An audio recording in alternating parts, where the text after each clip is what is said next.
بسم اللہ الرحمن الرحیم۔ میں ہوں عنایت اللہ کاشف ایڈوکیٹ اور آپ دیکھ رہے ہیں لیگل انفارمیشن میں خوش آمدید۔ آج ہم بات کریں گے ضابطۂ فوجداری کی دفعہ 190 کی۔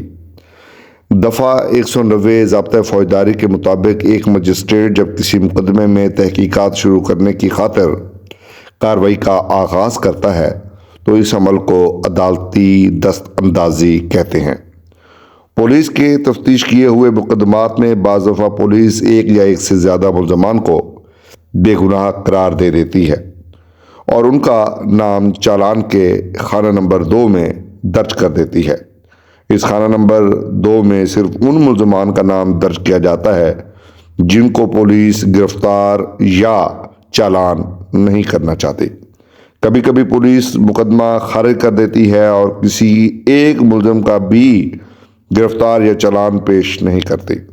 دونوں صورتوں میں مجسٹریٹ کو یہ اختیار ہے کہ وہ پولیس کی رائے سے اختلاف کرتے ہوئے جن ملزمان کے خلاف کارروائی کا جواز دیکھے ان کی جواب دہی مقدمہ کے لیے طلب کرے۔ پولیس افسر کی یہ رائے کہ کوئی ملزم بے گناہ ہے کبھی بھی عدالت کے لیے قابل پابندی نہیں ہے اور نہ ہی کبھی اس کو قابل پابندی سمجھا گیا ہے۔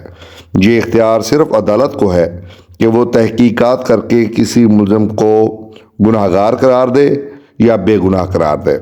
اس حوالے سے خانہ نمبر 2 کے ملزم کی طلبی بھی کی جا سکتی ہے۔ اگر پولیس نے کسی ملزم کو خانہ نمبر 2 میں رکھا ہوا ہو تو مجسٹریٹ کو پورا اختیار ہے کہ وہ مدعی کا بیان لکھے بغیر اور کوئی شہادت لیے بغیر چالان پیش ہوتے ہی خانہ نمبر 2 میں رکھے ہوئے ملزم کو بھی جواب دہی کے لیے طلب کرے، اور ایسی طلبی چونکہ دفعہ 190 کی سب سیکشن بی کے تحت سمجھی جائے گی، اس لیے وہ مجسٹریٹ خود ہی اس مقدمہ کو سماعت کر سکتا ہے۔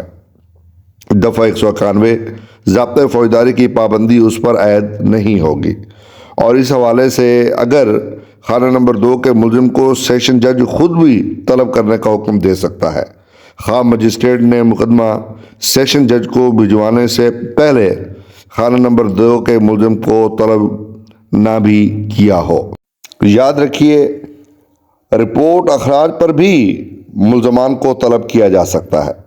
جب پولیس نے مقدمہ خارج کرنے کی رپورٹ زیر دفعہ 173 بھجوائی ہو تب بھی مجسٹریٹ کو یہ اختیار حاصل ہے کہ ملزمان کی جواب دہی کے لیے وہ ان کو طلب کرے۔ سپریم کورٹ نے بھی اس حوالے سے یہ کہا ہے کہ پولیس کی طرف سے رپورٹ اخراج پیش ہونے پر سیشن جج یہ حکم دے سکتا ہے کہ ملزمان کو چالان کے لیے طلب کیا جائے یا ملزمان کو چالان کیا جائے۔